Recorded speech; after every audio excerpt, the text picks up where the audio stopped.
this idea of exploring multiple pathways in substance use sort of recovery, I think in reflecting on the more than 45 years and counting that I have been involved in the field, we'll say it that way, um, I really think one of the major changes, Nancy and I were talking about it off screen earlier, one of the major changes is in this whole area of multiple pathways. So I'm going to be opening with talking about that. Um, I also want to mention there's a couple places in here and during the presentation where I'm going to give you all a chance to um, put some things in chat. I'm glad some of you are already doing that, but it really helps to know kind of who's around and where you're coming from a little bit. So actually, Nancy gave a really nice introduction for me, so I don't know what I need to offer more about my own background. Other than where I retired to, I am now across the border up in Wisconsin and enjoying life up here and still staying involved in a number of different projects, both professionally and non-professionally. Participants poll. I know I can't ask all of you to introduce yourself on screen, so I'd really like to just take a moment, and some of you are already doing that, but identify um, where you're from. We got many of those, but also if you'd add some things about why you're attending a webinar on multiple pathways. And I'm not asking for a whole paragraph, but if you can get some phrases down, Christina can pick those up for me and let me know what your thoughts are.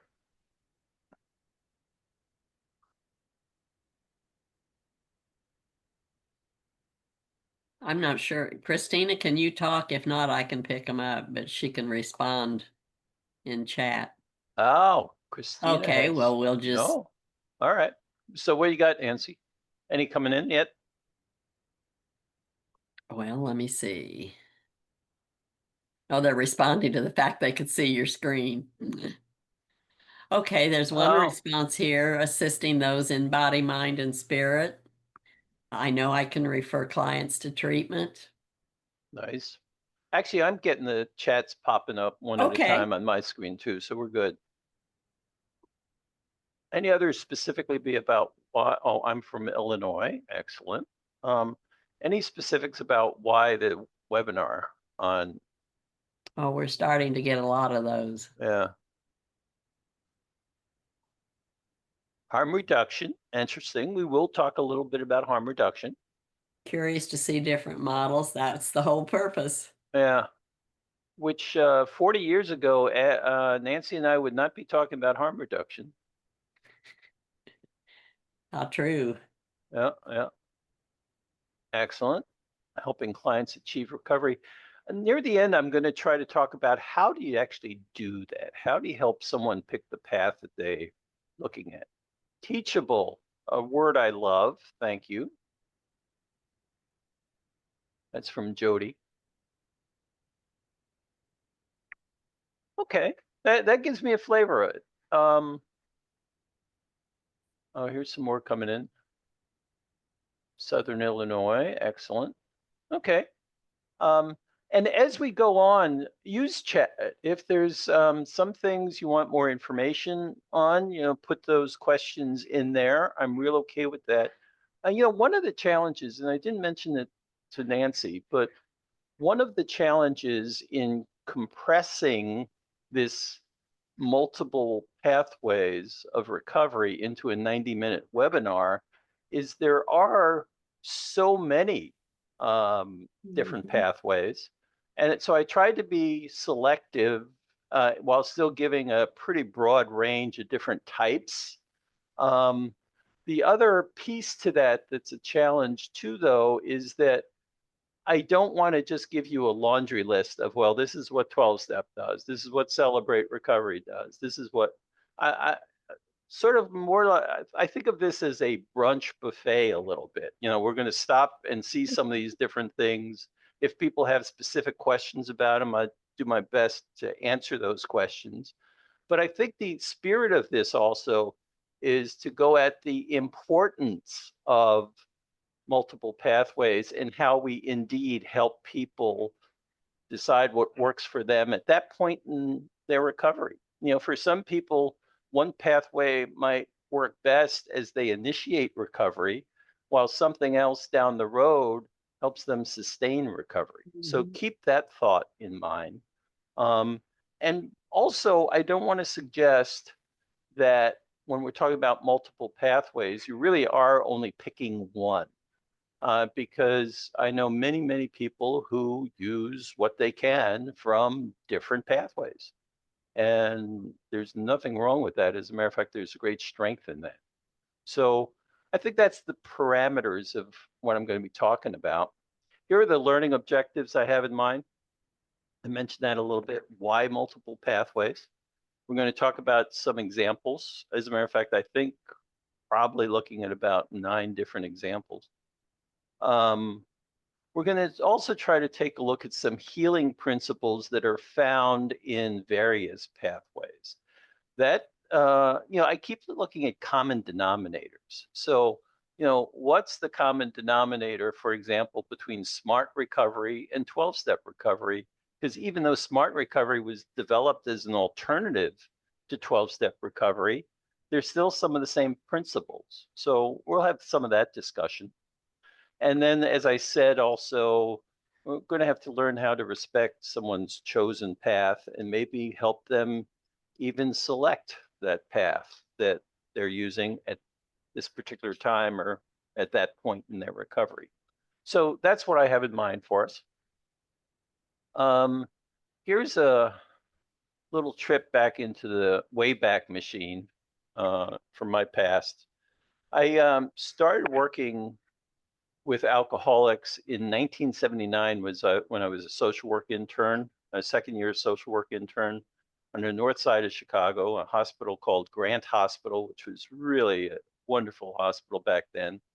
It has since closed many, many years ago. Um, and as I often tell people, I was not responsible for the closing of Grant Hospital. So I want to go on record since this is being recorded to say that.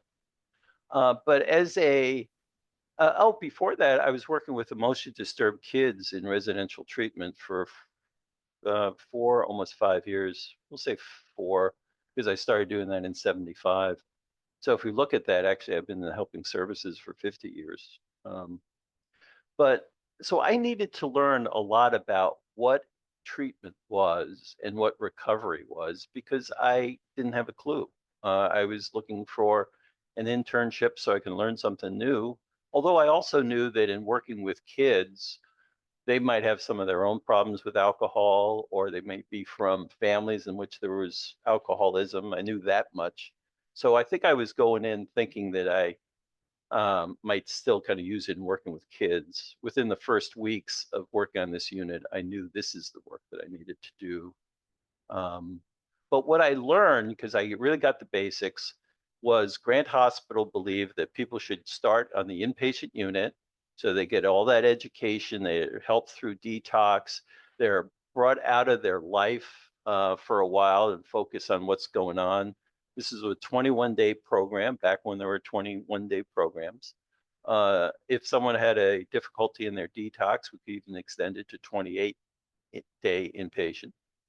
But we also believed in multi-levels of outpatient treatment.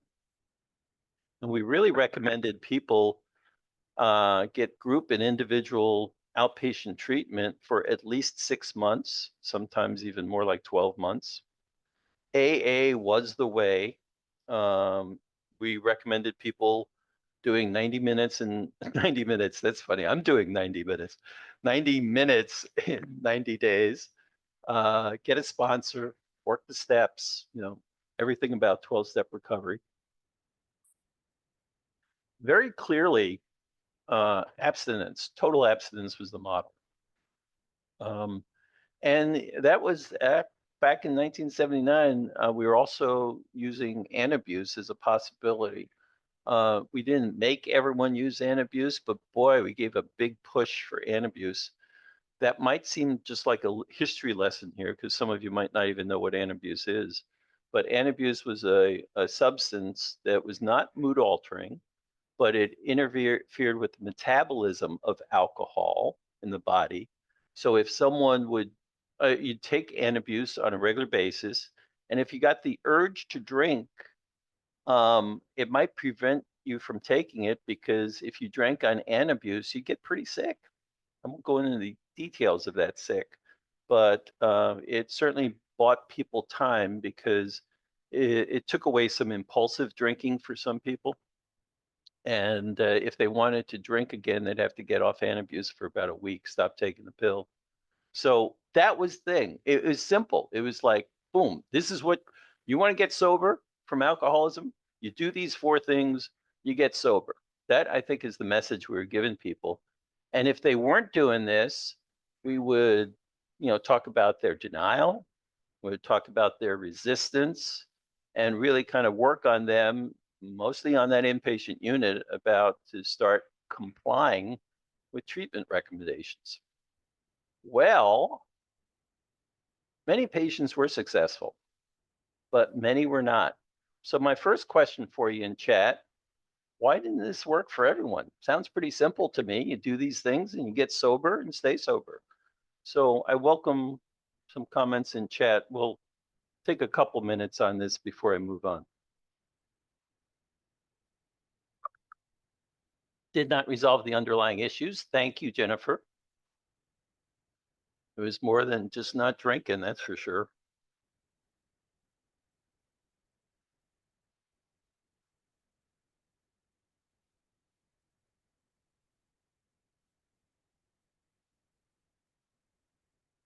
Problem with putting this in chat is some of you are probably as slow a typer as I am, so this does take a little time. Not everyone can tolerate the diarrhea. Okay, everyone doesn't fit into one box. Thank you very much, Amy. Barriers, underlying issues, not substance use disorder only. Stigma still could be part of it because they're in a protected environment in the inpatient unit, and then we expect them to go out there and be recovering people. And there's still stigma out there. Nancy and I were talking about stigma offline there before you all came in, and kind of agreed that, interesting enough, the stigma we talked about more than 40 years ago hasn't changed a whole lot, which is unfortunate. But thanks. That's a good take. Oh, one more. Weren't ready to commit to the process. Totally agree with that. Just because we brought them in didn't mean that they were ready to do it. Did not get sick on Antabuse. That's true. Some folks somehow didn't. No one size fits all. People are complicated. Another thing I've told people over the years, that the more options we give people, the better fit we find. Someone was talking about fit. And the example I use is like shoes. If shoes only came in three sizes, small, medium, and large, we'd have a lot of uncomfortable feet in this world. We have different sizes, we have different widths, and I think that's what kind of helps this. I included here the definition that SAMHSA used of recovery, and this goes back about 20 years, actually, a little more maybe. But I think it helps redefine recovery beyond abstinence only. And that was our focus back then. It was like, it's just, you just don't use again. That's recovery. And go to a lot of meetings, because even if you don't use and don't go to meetings, then you're accused of being a dry drunk and all of those kinds of things, awful words that we used that were probably stigmatizing from professionals. SAMHSA's definition, as you see here, and some of you might be familiar with it, is process of change through which individuals improve their health and wellness, so more general in scope, live a self-directed life, and strive to reach their full potential, so that growth piece. So you can't be dragging around unresolved issues if you're going to be reaching your full potential, right? They also identified 4 dimensions where you could take a look at either where someone's at in their growth or their wellness, or in areas where they're still struggling. So health is primarily about physical health. Home is about residence, where you're living. Purpose, what sort of sense of meaning do you have in your life? And community, how connected are you in your community? And all those things become very important to help people uh, feel like they're on this path. Here we're still using the same language, it's this path of recovery, because recovery is not an on-off switch. It's not as blatant. Well, blatant's not a good word. It's not as black and white as you're, sober or you're not sober. Um, as people work on this process of change, it's a lifelong process that hopefully we're going to see some positives in these different areas. And I suggest to you that multiple pathways of recovery help us work in these different areas that we believe we need to work in. Um, so here's why I think those one size fits all didn't work. And some of this fits very well with the comments you put in chat. Different people have different wants and needs. The example I put up here is teenagers. That was a big one when I was, because I still had this love of working with young people.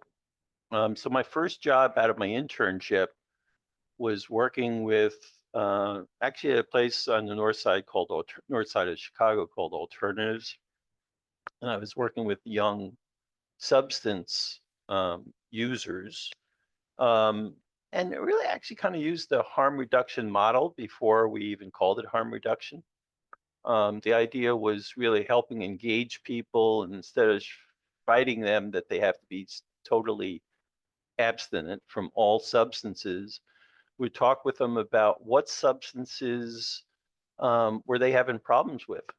For example, circa it's about 1980, phencyclidine was around a lot. Some of you know this as PCP, and it was a very unpredictable drug and caused a lot of different problems for different people. It could be used a number of different routes of administration. So sometimes we just helped people stop using needles. We helped people recognize that maybe that drug was causing more chaos in their life, and maybe they weren't ready to give up marijuana, but how are you going to use marijuana? And the last thing I was do to engage clients would tell them they have to go do 90 meetings in 90 days, and then in AA meetings around Chicago, where they probably wouldn't feel like they fit in, for example. So different people, different wants and needs. Some people do have this desire to tell me what to do and I'll do it. But for the most part, I've known a lot of folks in either early recovery or not even quite early recovery that rebel against the rigidity of all of that. And it's kind of like, no, you don't know me. That doesn't work for me. That's not what I'm about. And I hear all those comments. So classic joining move. You got to find out about this person's world and what they envision for themselves, and then how you can engage that with this idea of some kind of recovery and where you're starting. Forgive me for sounding like a social work again, but that's social work 101, starting where the client's at. And that's part of what that's there. Also, I think why that pathway that we had at Grant didn't work for everyone is because some people had very negative experiences in one kind of setting and, you know, triggered wanting a different option. So if people felt very uncomfortable walking into an AA meeting for any number of reasons, maybe who was there at the time, or maybe their own social anxiety, any number of reasons, they may be more reluctant to walk into even a different AA. And not all support groups are available in all areas of the country, or the state for that matter, or the county. Nancy and I were talking about that too, that back in the day, it was 12-step only because there weren't really those options in communities. And that's something that has changed significantly in our careers, especially within the last 10 years or so. Some of that I give a nod to the model of recovery management that really kind of emphasizes not treatment, but recovery and finding a community-based way to get support and resources in the community. This is very fitting with the ROSC model as well, of course, so that we build these community resources, and some of these different community resources provide different pathways of recovery. So that's, for me, answers the question of why multiple pathways. Um, these are some of the groupings that I'm going to talk about for various pathways in the next, I don't know, maybe this might take at least the next half an hour to 45 minutes of it. Because this is the heart of the matter. But again, I don't want to just give you a menu of pathways. Um, and these groupings, I admit, are somewhat arbitrary. As I was trying to organize my thoughts for this presentation, I thought, well, let's start with 12-step groups because, that's been around the most and so much is built around that.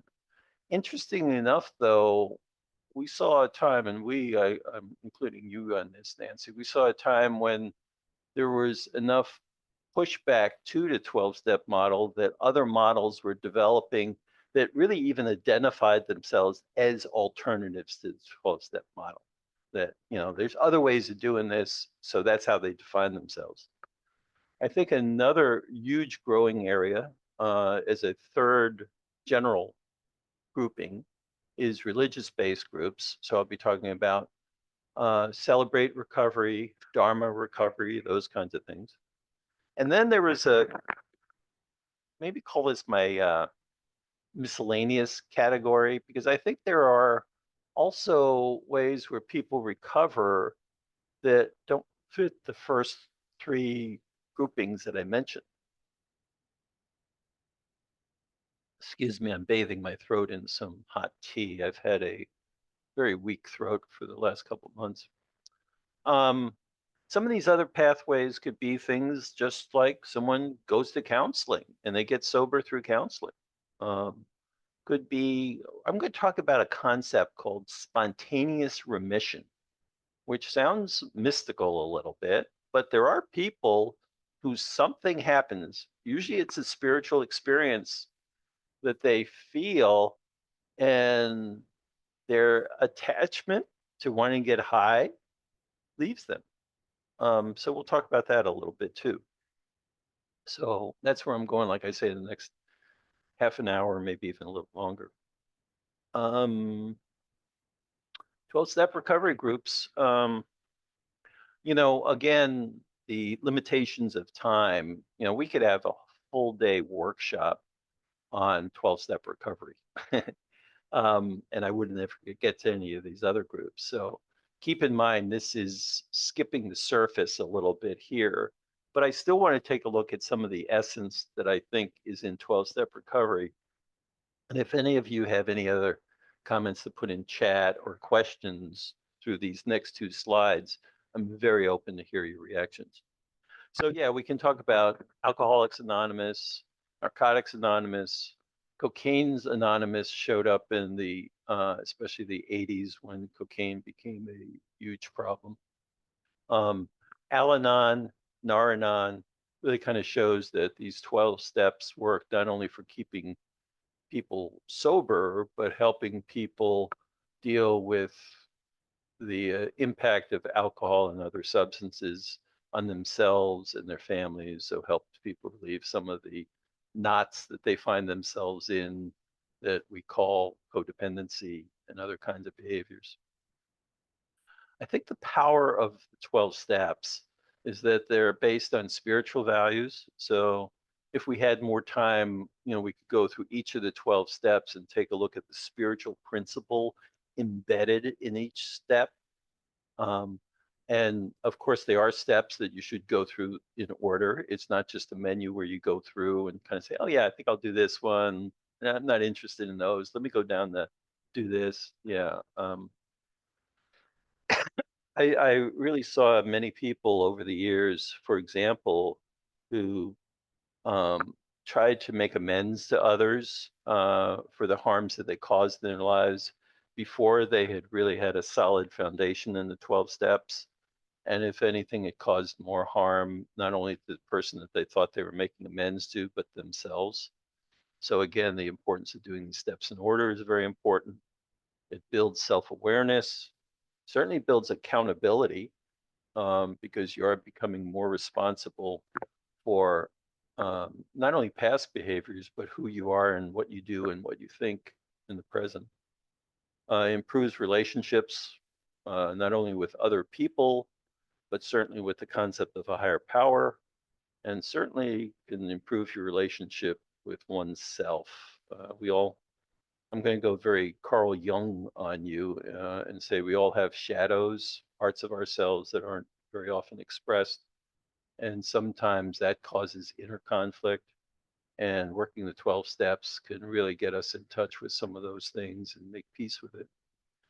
And of course, 12 steps are very much built on service to others, which is an incredible healing therapeutic quality in itself.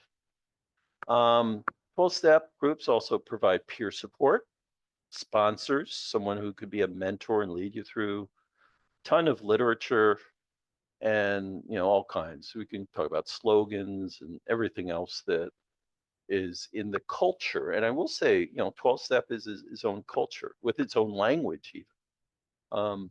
And the model is developed for certain other groups. GA, of course, is Gamblers Anonymous, which I think, if I remember the history, started in the 1950s, which wasn't too far removed from the start of AA in 35. It was the early 50s, I think GA started. DDA is Dual Diagnosis Anonymous, and recognizing that even these steps could be used around people who also have not only substance use disorders, but mental health disorders. There are a number of different groups for folks with co-occurring disorders. Some of them use the 12 steps as is. For some, there's modifications of that. That's a whole area that you can explore a little further. But there certainly was pushback to 12-step recovery. Saw that over the years, as I said, when that was the only model. Some people disapproved of the references to God, and not only to God, but to a certain God, because if you read the literature, it's really kind of a very male God. And certainly there are many women who felt that their lives were already dominated by men, and feeling that they had to turn over their lives to a male God was not of their spirituality or concept. So there were those kinds of things.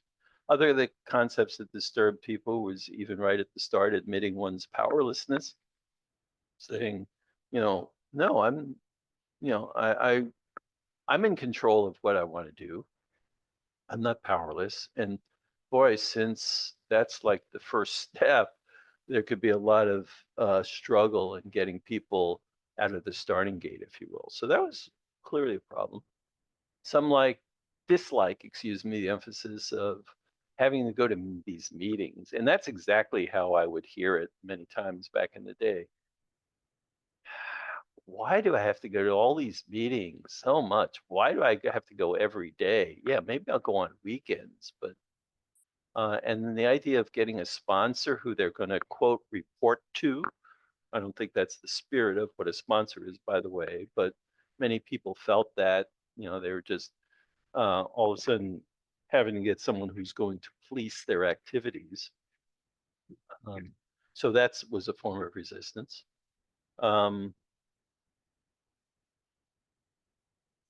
This whole issue of abstinence and looking at recovery as total abstinence.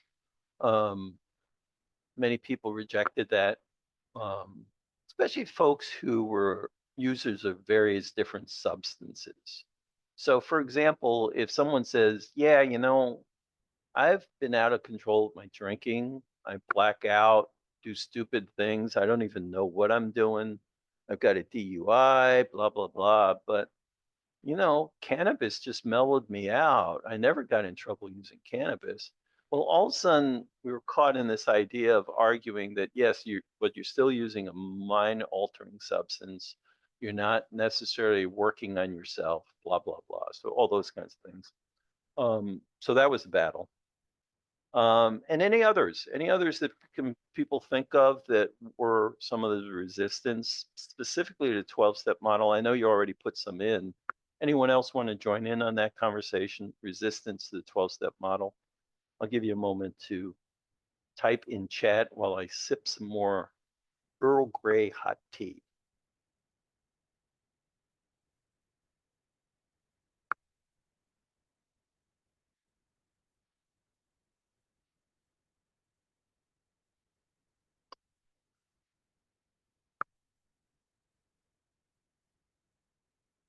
While I was, oh, here we go.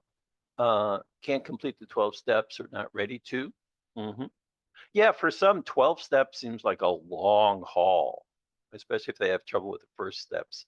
Cultural beliefs, roles, time commitment. Thank you, Rebecca.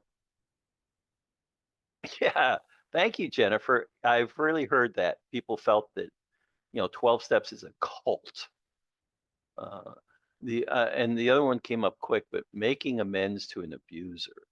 So again, this whole concept of if we have to make amends, how are we doing that? To whom? And all of that, which is where the sponsor comes in. He or she or they are not cops. They're guides, they're mentors who can help you figure out how to do these steps. Thank you. That's all good stuff. So because of these kinds of resistance to this model, oh, I forgot this Bill Wilson quote. Um, one of the co-founders of AA, of course, in a article in the Grapevine magazine, it's published by Alcoholics Anonymous. This is going back some time. I'm trying to remember the year. It was either the 40s or the 50s. There are many roads to recovery. So even the co-architect of 12-step recovery recognized it's probably foolish to fight with someone about saying, this is the way you got to do it. But the fact that you have to be welcoming people into recovery and recognizing people are going to walk the different paths.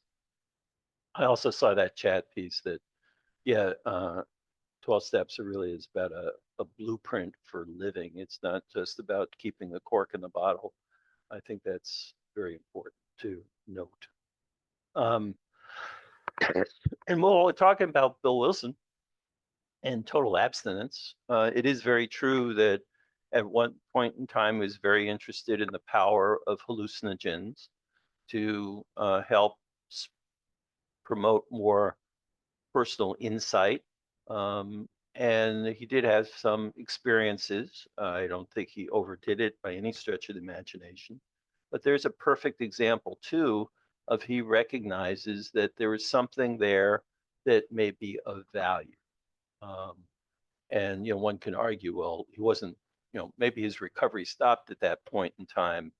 I think it's kind of a weak argument to think that's the case, as he kept, working on not only developing himself, but developing this path of recovery called AA for literally hundreds of thousands of people, perhaps millions. So yeah, there are many roads to recovery. Um, I love some of these transitions that I throw in from time to time. So as I said, because of this resistance to 12-step groups, some other groups were designed. So we're going to talk a little bit about Women for Sobriety. It's been around since the 70s, although I'm not quite sure how active they are around Illinois. We can talk about that. Smart Recovery, which has become a big player as well, too. SOS, which is secular organizations for sobriety. We'll talk about that. And HAMS is about harm reduction. And we'll talk about that. Harm reduction abstinence, moderation is what we're looking at there. But I've got a slide on that. Women's for Sobriety 76 and Jean Kirkpatrick. Um, Basically recognizing that while there were some women who came into AA relatively early on, um, there they were in the extreme minority. Very much early AA was built very much around white businessmen. Um, there's not um, it's not a coincidence that a lot of the first groups of AA were happening around uh, East Coast and into like Cleveland and stuff because it was hitting some cities where there were stops on train lines for traveling salesmen and other business types who were, looking to get some support in various cities. So it was built very much on a white male model. Um, and I think as many of you, and I'm well aware that some of you on this webinar were not even around in 1976, forgive me if I'm sounding like a baby boomer. But the spirit of the women's movement and recognizing that, no, you have to recognize the world that we live in, the way we've been socialized, and our needs may be very different than the needs a man may have in trying to get sober. So instead of looking, for example, at such things as learning how we're powerless over alcohol, the idea was women have been taught to be powerless over a lot of things and give their recognize the authority of other people above them. So what they really needed to do was more work needed to be spent on building their sense of self-worth, recognizing their right to personal growth, developing positive relationships in which they feel they can really have a voice and be the person who they believe they are instead of being subservient. All these are very key to being able to, as someone said very early on in the chat, to work their issues, instead of just kind of going along to get along. They had to have a space where they could work their issues.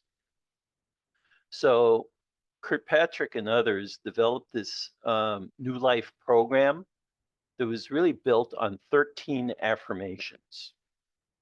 And I only put one on here because otherwise I put too much wording on a slide and the font becomes so small it's ridiculous.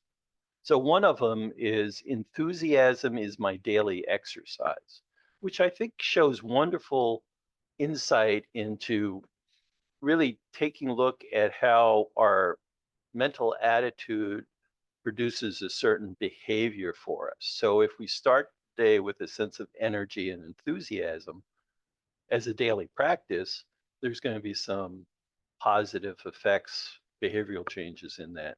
I'll just read to you some of the other uh, affirmations in the New Life program. The first one is I have a life-threatening problem that once had me, which is very interesting, kind of showing that you don't have to only view yourself through the lens of your uh, diagnosis. Negative thoughts destroy only myself. There's some cognitive therapy in there for you. I am what I think, more of that.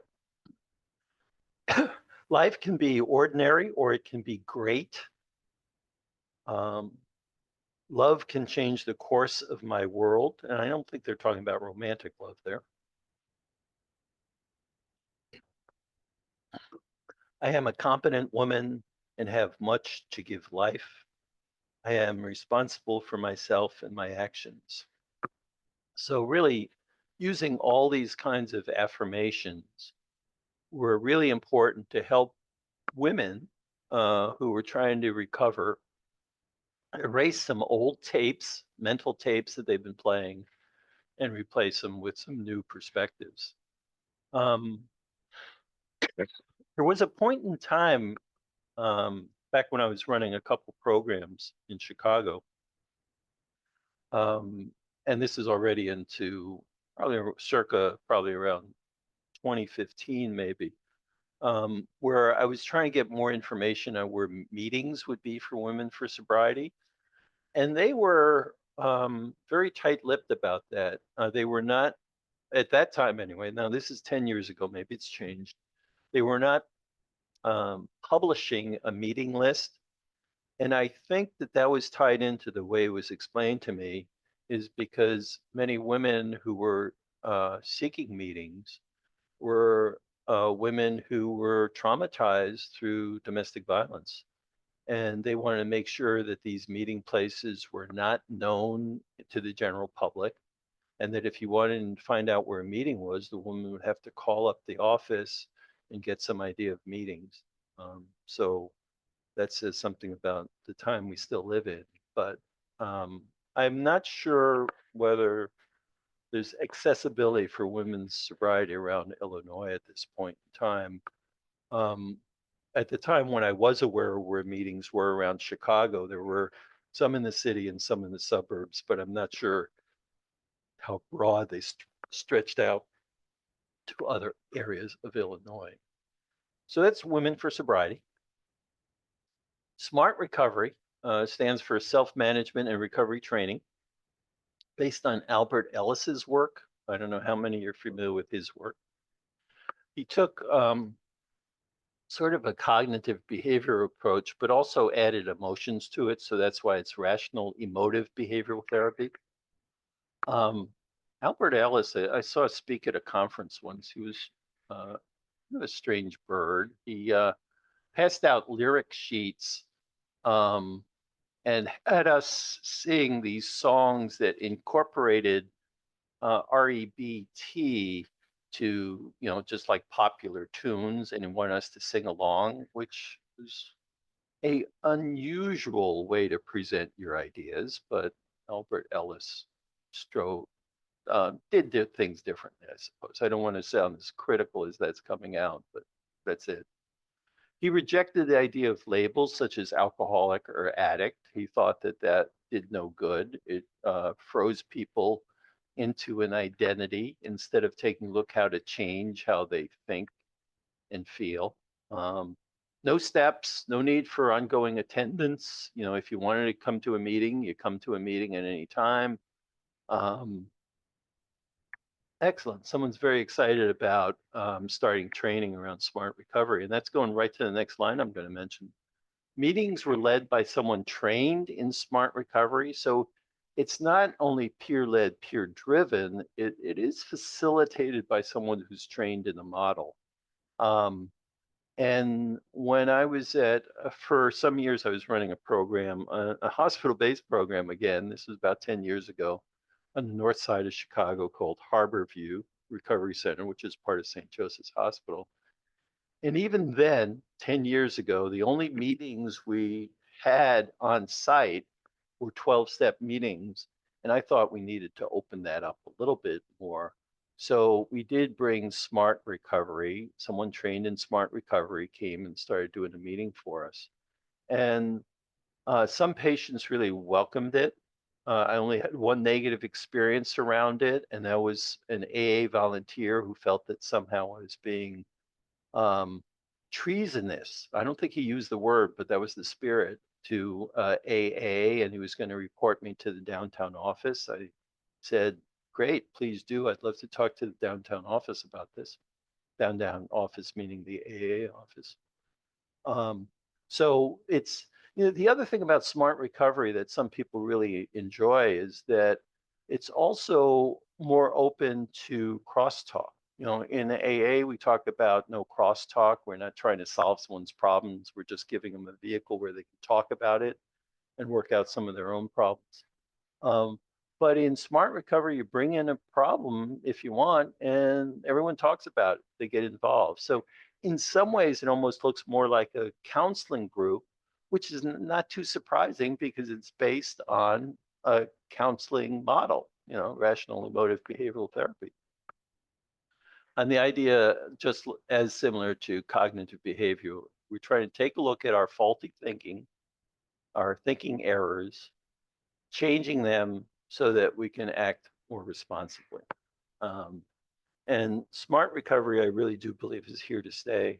I think it really gives people another way of doing things.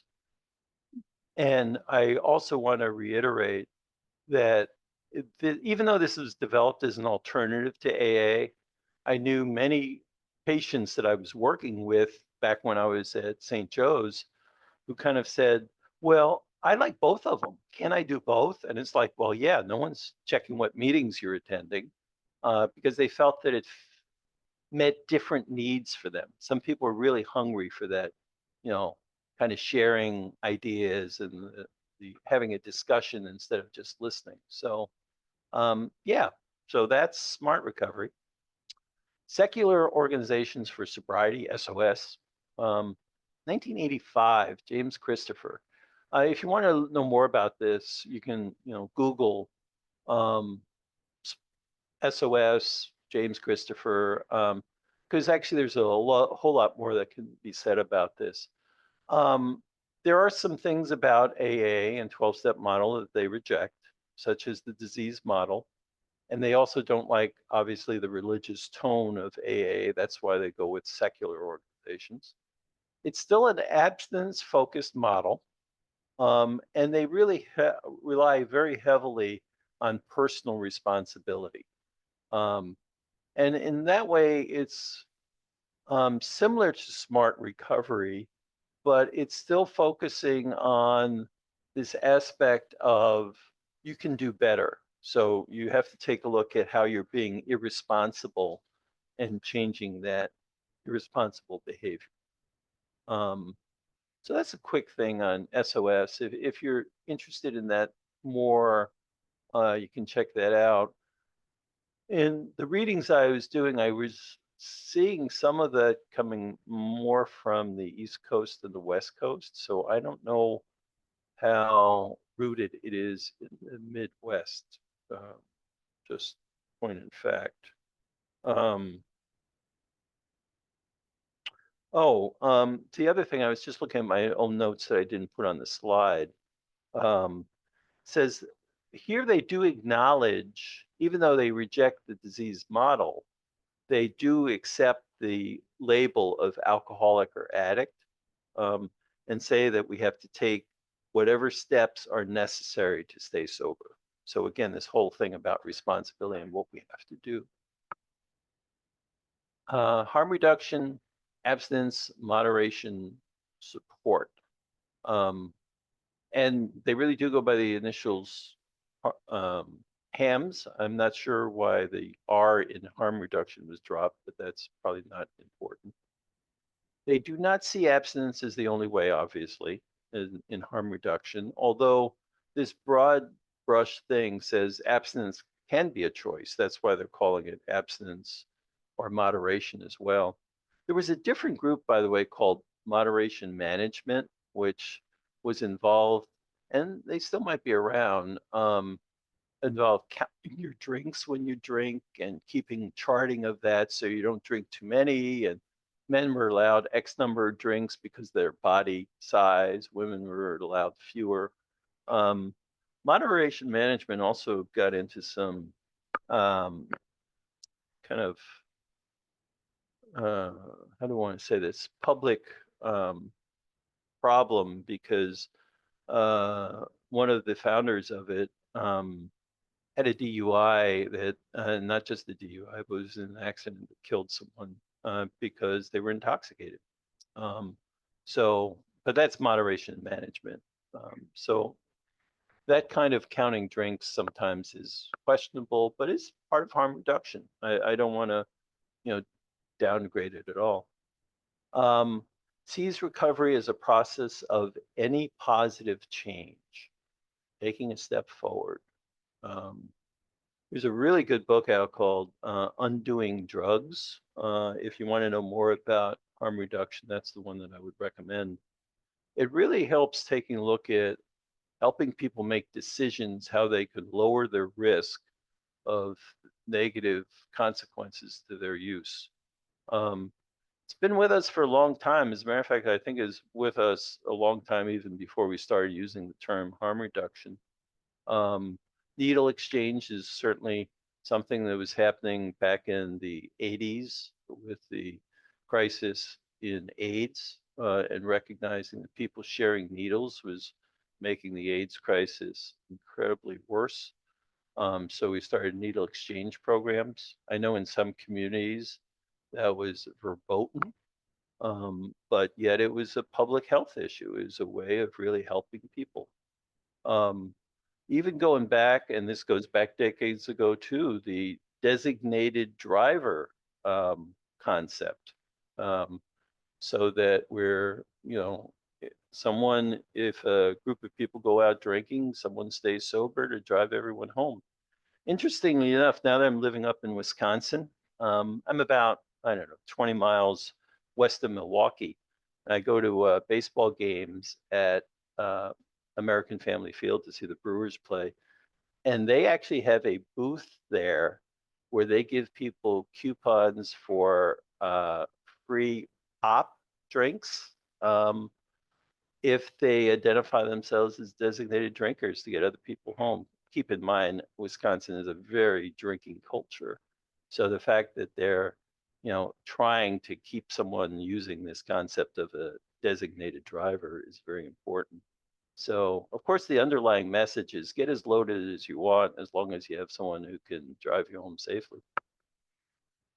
Fentanyl test strips are also a great example of um, harm reduction. And I know that that's showing up more and more throughout Illinois, all over the state, and with good reason. I know some people were arguing that, well, people shouldn't be using drugs anyway, so why should we let them test if there's any fentanyl present in what they're using?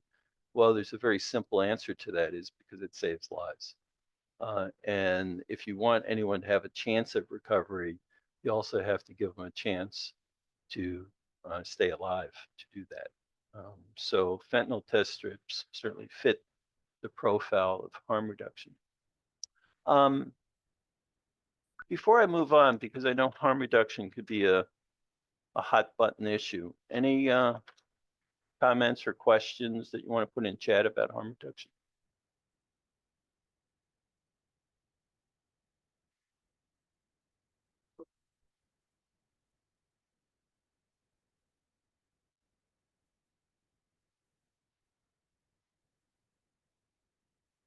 Maybe I'll take the silence as no questions or comments. But if they do come up, put them in there because oh, here we go.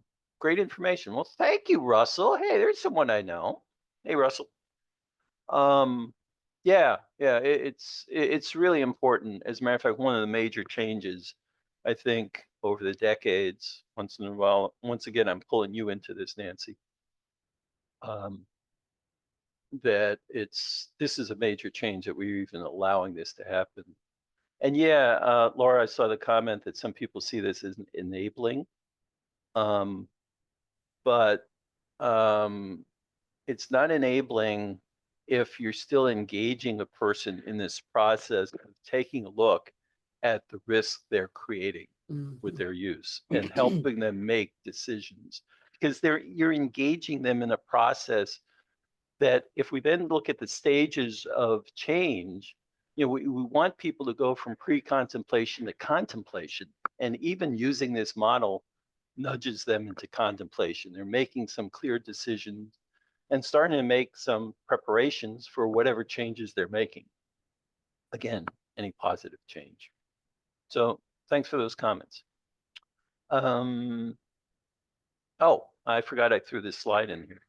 So I did have this. I knew it was in the back of my mind. I should have double checked this. For those of you who want to participate, because I still believe that there's some resistance to this idea of harm reduction as a recovery model. So think about your community in general and how do they view harm reduction? And with one being not accepted to 10 being fully accepted, all I'm asking you is type in a number between 1 and 10. New drugs popping. Oh, comment about the new weight drugs popping up. I think that's not in my realm, so I don't think I'm going to respond to that. I saw some eights, 5, 5, 6.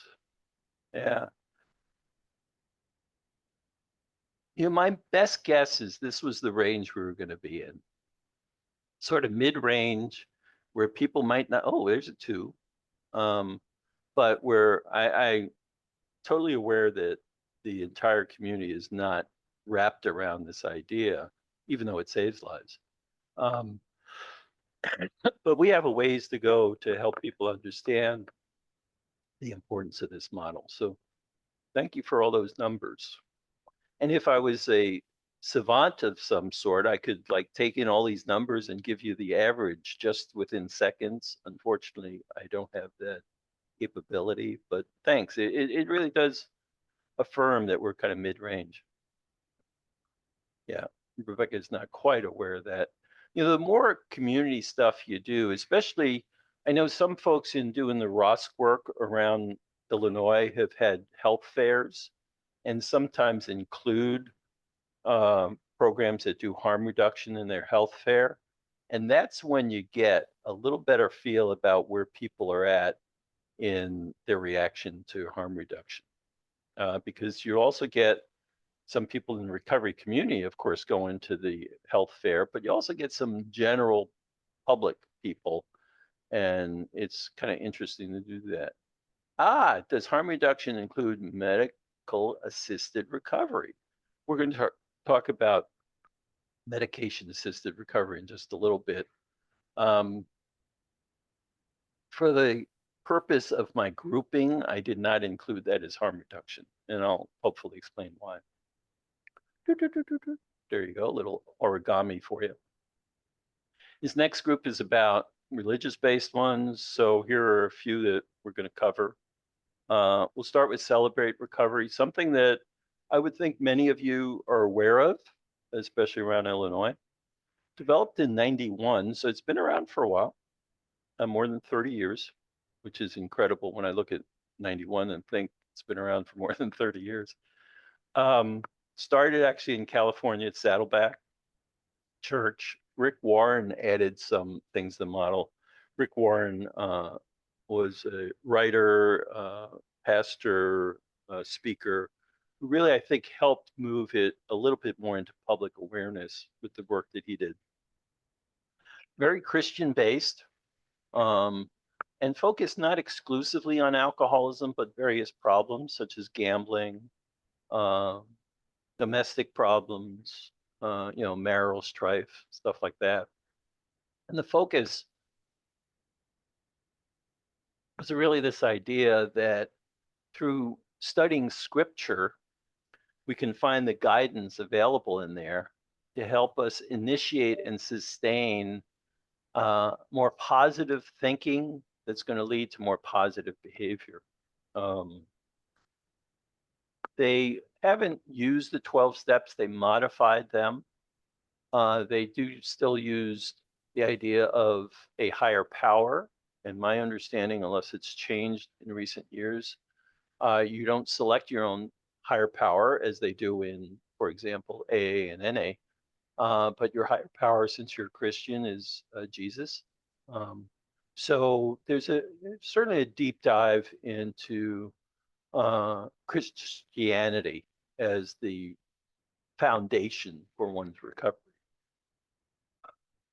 Now, with that in mind, too, I want to add this is something else that Nancy and I were talking about, too, that Celebrate Recovery is a very important tool, especially in some communities, but also people could be using their religious teachings and their church involvement even without Celebrate Recovery. I've known a number of people who maybe have started in AA because it really founded them in recognizing their addiction and the impact of it. But as they worked more on their spirituality throughout working the steps, they felt less inclined to go to AA meetings and worked within their religious community and saw themselves developing a whole new person who they were. So one could have a religious pathway without necessarily doing Celebrate Recovery as well, but many people do. I just want to point that out. And then not only is Christianity there, but some years ago, Noah Levin in California started refuge recovery, a Buddhist approach, and used it's still an abstinence-based program, not 12 steps, but still using the same idea of spiritual principles to guide one's recovery. Of course, some spiritual principles include suffering comes from attachment, and you really can't have addiction without having some form of attachment. The power of meditation to sort of kind of improve so many things. It centers us, it helps us connect with the divine. It sometimes connects with other people in refuge recovery. When I was clinical director at Hazel and Betty Ford in Chicago. So this is circa, boy, I'm losing track of years, 2015, I suppose. It was getting real popular around Chicago. And I was in this energy of, hey, if people want to check it out, go to these meetings, come back, tell us what it's like. And quite a few folks who were still into AA were coming about talking about how they loved meditating in a group of others because the meeting would be part meditation as well too. So they said they always felt like this real positive energy there. Oh, and this concept of karma, of course, is that what we give out to the world comes back to us 20-fold or maybe 100-fold. So we're trying to generate good karma and not the bad karma that maybe our past lives had generated. Um, Unfortunately, refuge recovery also was hit with a scandal where involving the founder Noah Levine. Um, there were accusations of some inappropriate sexual activity. Um, so the group splintered both legally and organizationally, and the a splinter group came off called Dharma Recovery. It was developed, as you see, about 6 years ago. They had their own book. Refuge Recovery had a book. By the way, I read the book, Refuge Recovery. It's a good read. Also, it helps in many ways. It's like basically the big book of refuge recovery. But Dharma Recovery has come out with its own text, website, and meetings, and both these organizations coexist. And interestingly enough, the last I heard, it's still doing well in the Chicago area. I'm not sure about downstate, um, but it's worth looking at if someone's trying to promote another kind of pathway. Because, for example, I know that some downstate places who have ROS programs are also offering yoga and meditation as a way of guiding people in their recovery and supporting them. Um, I said this before on actually, I think one of Nancy's webinars. There's a group, and forgive me for not remembering what Ross group does it, but their yoga and recovery group is called Namaste Sober, which is one of the most fantastic names I've ever heard in my life. So if you got that kind of group that's interested in that kind of thing, either refuge recovery or Dharma recovery might be, I love that saying. Yeah, isn't it awesome? Namaste sober. Um, so maybe that's something worth looking into. Here are those other pathways. And I call this kind of the miscellaneous thing. Medication assisted recovery, counseling, peer support, and spontaneous remission. I'm going to try to wrap this up at this section because I realize I only got about 20 minutes left with all of you. Medication assisted recovery, this was another thing early in the days. Boy, there was a lot of pushback here on this. Even giving people Antabuse back in 1979 had pushback because people say, you're taking a substance, you can't do that. Well, it wasn't mood altering, it's a whole other thing. And then when you start to think about it, somewhere in there, like the 80s, it might be already into 90s when Prozac started to hit the, boy, ceiling. I mean, blew up where how many people were starting to be on Prozac. Um, and a lot of people felt, no, no, you're just medicating away these problems. Well, if someone's depressed, they need help to be able to do the work that they have to do instead of staying stuck in their depression. We could say the same thing about other psychiatric symptoms. If someone faces, psychotic episodes, they need help with that. If someone's bipolar, as a matter of fact, there's a friend of the family right now who's in his manic phase and is having a real hard time finding stabilization because he doesn't like admitting that he's bipolar. Um, but without proper medication, how can you expect people to do the work in recovery that recovery requires? But there's also been substances like naltrexone to reduce craving. I remember going back I have to guess at the year of this. I would think late 80s, maybe early 90s. When naltrexone hit the scene, I was riding a bus to work in Chicago, and I saw a headline in the Chicago Sun-Times saying, "New anti-addiction drug found." And I thought, well, maybe I should just go home and not even go to work. But it was about naltrexone reducing cocaine craving. Well, at that time, because cocaine was so, you know, popular, if you will, in the 80s, I recognized that naltrexone also worked on other substances as well too, and that is can be taken different ways to extend the amount of time so that people didn't have to take it just daily; they could take it once a week or once a month, those kinds of things. Buprenorphine is prevent withdrawal and also can be used at varying lengths of time. And I think we're getting to a place where we recognize that medications, because they're prescribed by a doctor and hopefully a doctor who understands addiction and recovery and can monitor that patient, can help the person move through what they have to do. And especially if it's a harm reduction model, that maybe this is short lived, maybe it's extended. One of the criticisms of methadone, once again, this is kind of a history lesson, but I don't think methadone is the medication of choice as much as it used to be.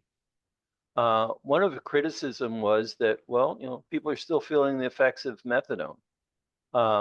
Well, if they're properly prescribed, they wouldn't be getting high on it. But also, some people complain that, well, maybe you should only have to use it for a year to get off and then you're okay. Well, who's to say 1 year is the magic thing? So there are some people have been on methadone for an extended time, and isn't that better than them being on the streets and trying to score heroin that's probably laced with fentanyl that could kill them? So again, taking a look at the value of medication assisted recovery, I'm a firm believer in that and have been for many years. Counseling. Oh, excellent. Thank you, Priscilla. Counseling, whether it be individual, group, and or family. And with Nancy here, I got to add family to it. I knew I'd get a chuckle out of it. Is a very important tool in any recovery phase. And I really want to list it as a separate tool, even though it's often used with other elements, as I'm saying here. But there are some people who may feel that what they have to do is just get in there and start working on that. And for some, it might be initiating their recovery because now they're getting much more aware of their impact on others, their impact on their family, and that might get them in the door of recovery. That might be the breakthrough. For other folks, maybe there's been so much pain in that family that it's maybe too explosive to work in family therapy right at the start of recovery, that maybe people have to build their own support systems and have some be grounded in that before they can come together and open up Pandora's box of some of their histories. And I'm sorry that that comment in chat came up briefly, but I agree. For some people, family therapy doesn't work, and it just opens up far too many painful memories. So again, it's everyone has a little different path to see how this works. By the way, I'm also a firm believer in group uh, counseling. I've done a lot of training around energizing groups. So I love that model. I think we learn a lot from each other in groups. But I also recognize that some people are have social anxiety that they shut down in group. And it might be the best group in the world, but if that's not who they are, that's not the right modality for them. So again, this is all getting back to what's right for that individual. Counseling, as you know, provides some of these things that we were talking about in 12-step groups: self-awareness, ongoing support, and accountability. So people can really take a look at what's going on in their lives and what they need to do about making their lives better. Going back to that SAMHSA definition, reaching their full potential. Peer support. This is very much a nod to ROSC and other programs that offer peer support, non-clinical, but recognizing the power of sharing your story and hearing the story of others with this shared life experience. I think over the years, even in my own clinical development, I tried my best to decrease the power differential that tends to be found in a counselor-client relationship. Because there are things that can be done to bring us a little bit closer to level ground. And I know there are some counselors who like the power that they have in that authoritarian position. I think that it can get in the way of healing, though. So I tried to do things that reduce the power differential, but still, the reality is someone was coming to me for counseling. So I was the one who had the answers and stuff like that. This idea of peer support is a whole other thing. I've been actively involved for more than 10 years. I guess it's 11 years and counting, with a men's group out of the Chicago area called Victories for Men. And we really are men who are trying to go from leading our lives one way and very much focused on what we think and our work and stuff like that, and moving much more to our heart and connection with other people, not only men, but really with the community. Um, and it's that shared experience that we're peers. No one has a leg up over us, but we're really sharing the power of our stories. It really helps remove a lot of barriers to recovery. And peer support, especially through ROSC, tends to be community based. Nancy was talking about that William White Award. I've quoted Bill a lot of different ways, but one of the quotes that come to mind is, "The community is the ultimate healing um, object," I think it calls, because it's one thing to get sober in a treatment center. It's a whole other thing to maintain your sobriety and your growth in the community. So I think that's important.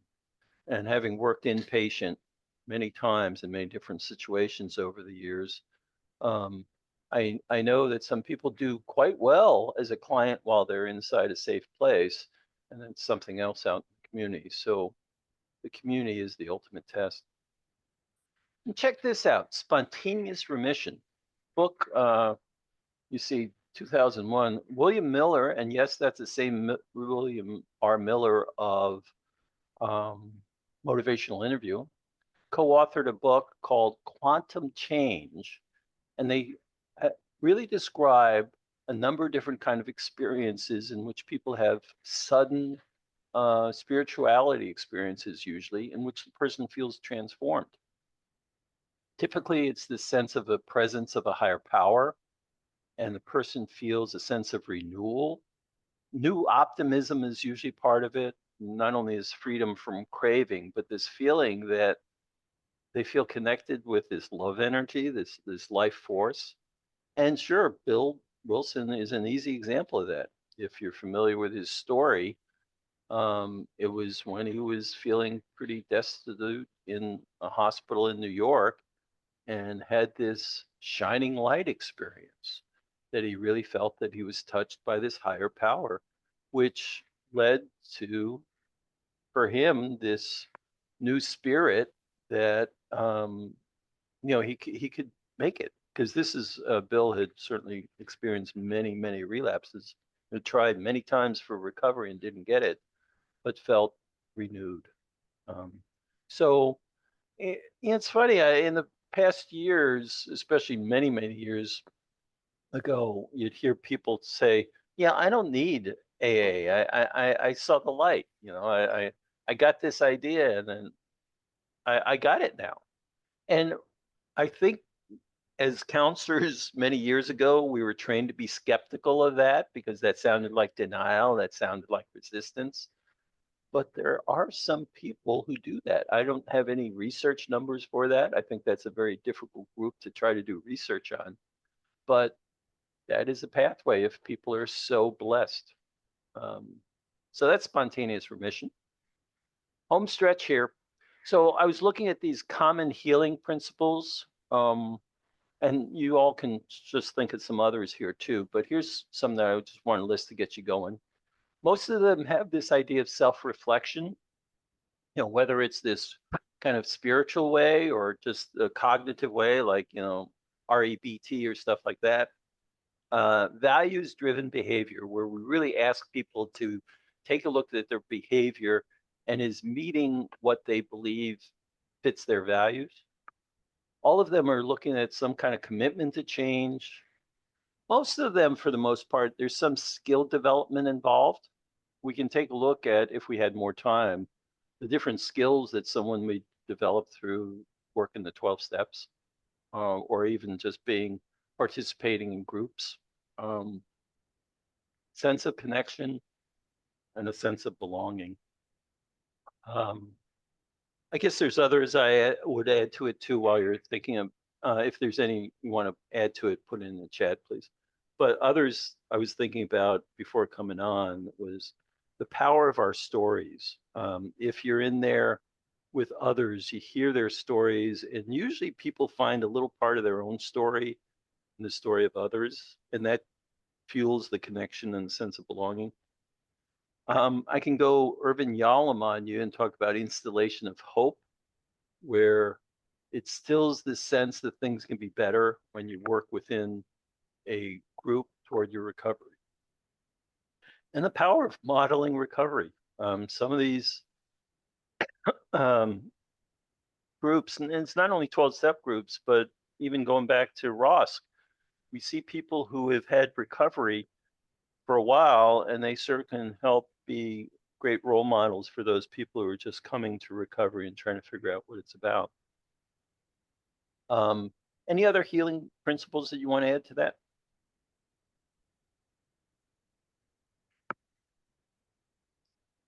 I'm looking at the clock, Nancy. Oh, mindfulness. Thank you. Absolutely. I would add, now that you're saying mindfulness, self-compassion, which is another great book to read. Kristen Nev talks about the power of self-compassion. I think there's a degree of self-compassion in many of these pathways. In the interest of time, music, dance, movement, art therapy. Thank you. Boy, that's a whole other thing that I could have included in this like miscellaneous classification. Respect whatever someone's choosing as their path. If we think that they're not doing recovery right, we have to listen to our own brain. Where is that coming from? I totally get where some people who do this work through their own recovery know that pathway. But if you're limited to that pathway, you might not be doing justice to the people that you're trying to serve. So keep that in mind, please. Excuse me. I'm running out of voice just as I'm running out of time. This idea of finding out what works for them, find out what they really need as their next thing. If they're well, here's a first step actually in many ways, is helping them expose helping to expose them to different pathways. For example, if you're in a program that only teaches 12-step recovery, and I've been there, believe me, I've been there, where even in the patient lectures, we talk about the 12 steps, we talk about sponsorships, we talk about the slogans and stuff like that, the acronyms. Well, if that's all you're giving people is 12-step, you're not giving them the full brunch buffet. Find out ways we can help them see what else is out there. And then you work what try some different things. And in trying different things, see what works and in what combination. And that last line I have on this slide too is that whole idea of don't be calling people out by like saying, no, you're not doing it right. You can't stay in recovery doing that, blah, blah, blah. The concept is calling them in, not calling them out, and helping them feel that there's a lot of different pathways that could help them in finding out how they can be true to themselves and other people. This somewhat goes back to accountability. Any questions or comments? It's slide 29. I'll also pop up this last slide. That's my contact information, my email. And that's one of my favorite pictures in the whole world because I was in Dublin, Ireland at the time. Yeah. Thank you all for being with me. I hope there are some takeaways that you have from our time. I see a lot of comments coming in. I appreciate that. I appreciate you being with me throughout the 90 minutes. And I appreciate that I still have a little voice left too. Well, I can't thank you enough. This was everything I expected and more. Oh, good. That's Excellent. great. I like to over deliver. The only thing I will say to everyone is please fill out as you sign off. The survey will pop up, and I would appreciate it if you'd fill it out. We had at one point 50 people on here, so we were doing pretty good. And I Excellent. just want to say thank you for your interest and for the support. The Resource Center celebrated 10 years in April of being here, and it was supposed to be a 1 to 2 year project. So it's the field at large that has kept us going, and I so appreciate every one of you. And do not hesitate to get a hold of us. Got another webinar next week, and then we'll be sending out a menu of next year's webinars probably by the beginning of August so that we know what's coming up. And I would just ask for you to give us a couple of weeks. It's the end of the fiscal year and things are pretty crazy for us to get the certificates out. And I don't know what else to say, but thank you, Bob. You're And welcome. thank everyone on there. Excellent.